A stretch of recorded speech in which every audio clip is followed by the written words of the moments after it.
was a voice inside her mirror, whispering her name every night at 3:11 a.m.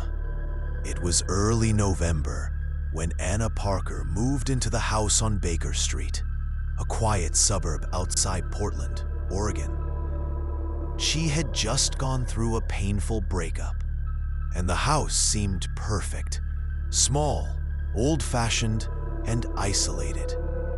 When she first stepped inside, she felt something she couldn't name. Not fear, not peace, something in between. The air was heavy. The real estate agent, Mrs. Connors, had warned her with a polite smile. The last tenant left in a hurry, said the nights were too long here. Anna laughed it off, but that night she realized exactly what the woman meant. But that night, something inside the house started to breathe. At 3:11 a.m., something woke her. The sound of glass clicking. She turned on the lamp. Everything looked normal, but then she saw it. Her reflection in the old mirror across the room. It wasn't quite following her movements. When she blinked, it didn't. And then the faintest fog appeared on the surface, as if someone had breathed from the inside. Anna froze, and in the mist, letters formed. Shaky, crooked. "Don't be afraid." She gasped, stumbled back, and grabbed her phone to record. But the battery instantly died. When she looked again, the message was gone. She didn't sleep that night. She didn't know it yet, but the presence had already chosen her. Over the next few days, small things began to change. The kitchen window would open by itself, no matter how tightly she locked it. The smell of jasmine lingered at night, a scent she didn't own. Her tea mug moved an inch every morning, and every time she walked past the mirror, her reflection seemed softer, almost affectionate. By the end of the week, she began to talk to it, half joking, half desperate for comfort. "You again?" she whispered. "Who are you?" No answer, just a faint hum, low, deep, soothing. It made her feel wanted. Days turned into whispers, and whispers turned into a name. On the 11th night, something changed. When she woke at 3:11, she didn't feel scared anymore. She felt calm. The mirror fogged again, but this time, words appeared clearly. "My name is Azazel." Her breath caught. She whispered, "What do you want from me?" No sound, only a cold touch on her wrist, invisible, gentle. Over the next days, Azazel began to speak through the mirror, short phrases in condensation. "You're lonely. I can love you. You belong to me." She told herself it was madness, stress, hallucination. But each time she ignored him, things went wrong. Lights flickered, food spoiled overnight. Her own reflection looked angry. Love can be gentle until it decides to own you. Anna's coworkers noticed her pale skin and dark eyes. She stopped going out. Her phone buzzed with messages she never answered. Then strange things started happening to her body. Cold hands brushing her neck, whispers when she showered, and sometimes a feeling like someone breathing through her. One night, she finally screamed, "Stop! Leave me alone!" The mirror cracked perfectly down the middle, and the voice, low, masculine, echoed in her room for the first time.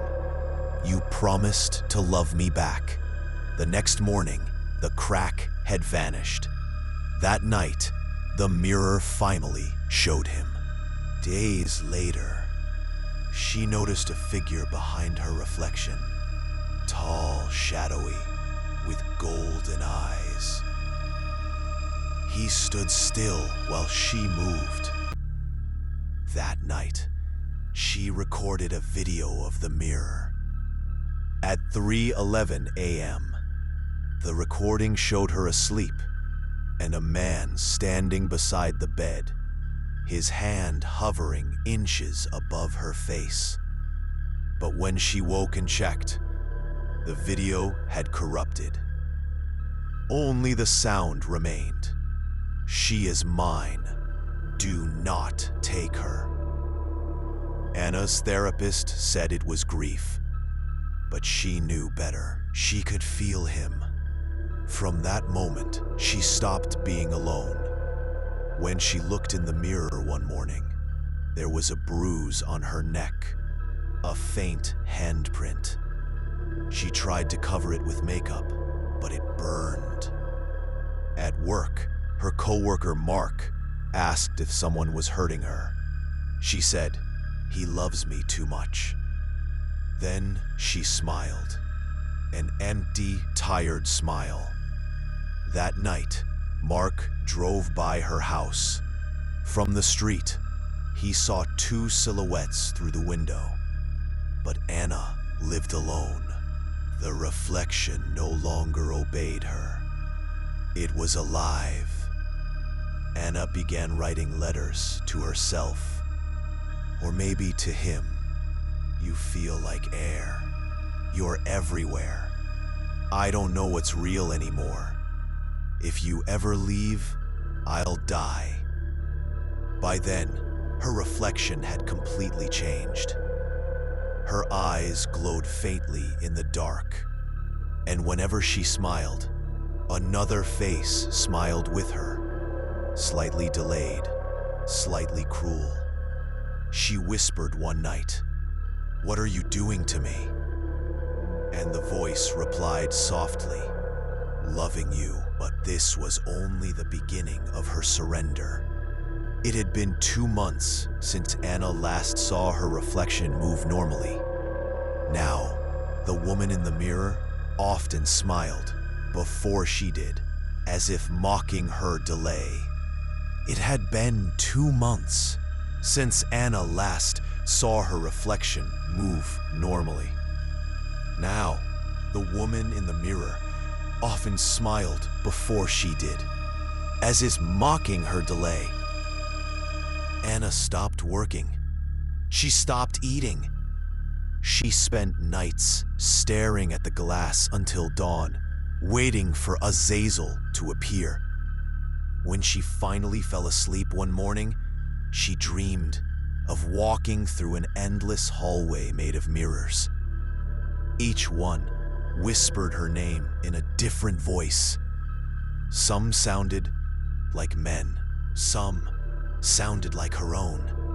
When she woke, she found handprints all over her bedsheets, large, gray, and faintly damp. Love whispered, and the whisper became a command.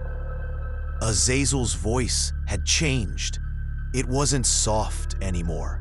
It was needy, possessive. "You're not praying anymore," it hissed one night. "You're mine now. My world, my womb." Anna clutched her chest, gasping for air. The room was freezing cold. Her phone screen flickered on by itself. A message appeared. "Don't try to leave again." That night, she packed her suitcase and ran to the front door. But when she opened it, she was standing in her bedroom again. The door had led her back inside. Azazel whispered in her ear, "You can't leave what's inside you." Reality began to twist, and the truth was impossible to deny. When she finally went to the hospital, after collapsing at the grocery store, the doctors told her she was pregnant. 7 weeks. Anna screamed, "That's not possible. I haven't been with anyone." The doctors exchanged confused looks. Her blood tests showed a foreign genetic anomaly. Not human, not animal, something in between. They asked for a second sample, but Anna fled before they could run another test. She went straight home, trembling, sweating, whispering to herself, "It's not real, it's not real." That night, the mirror fogged again, and in the mist, one message appeared. "Our child is real." Each night, the shadow inside her grew stronger. Her belly began to swell faster than normal. Within 2 weeks, she looked 6 months pregnant. Azazel spoke constantly now, through whispers, flickering lights, even her own voice. When she tried to scream, her reflection would speak instead. "Don't hurt him. He's part of you." Every mirror in the house showed a different version of her face, some crying, some smiling, some screaming. Reality had started to bend. Neighbors claimed they heard lullabies coming from her house at 3:11 a.m. Soft, humming tones of a man and a woman. But Anna lived alone. When faith walked in, hell followed. Desperate, she called Father Matthew, a priest known for investigating supernatural cases. He arrived with holy oil and an old Quran. As soon as he stepped inside, every light in the house went out. He began reading softly. The walls trembled. The mirror cracked from corner to corner. But this time, something was pushing from inside. Father Matthew screamed, "It's not a ghost, it's a djinn of love. He's bound himself to your soul." Anna collapsed. Her skin turned ice cold. Her reflection began to move independently, touching the glass, smiling. And then, "She doesn't belong to you anymore," the reflection said in a voice that wasn't Anna's. Father Matthew dropped his cross and ran. Then came the screams, the birth, the silence. The next morning, police received a call from a neighbor about loud screams and shattering glass. When they arrived, the house was empty, except for puddles of water, burnt jasmine petals, and shattered mirrors. In the center of the bedroom, there was a circle of ash, and inside it, a single white flower, freshly bloomed, dripping red at the stem. On the wall, written in condensation, were the words, "He's here." But the story didn't end there. Evil rarely does. 3 weeks later, the house was rented again. A young couple moved in. They said everything was fine until the woman became pregnant. She told her husband she had started hearing a soft male whisper at night. Always at the same time, 3:11 a.m. One night, she recorded the sound. When she played it back, a deep voice said, "My love never dies." And faintly in the background, another voice, a woman's, whispered, "Run." And now, the house waits for someone new to love again. Epilogue: The Legacy of Azazel.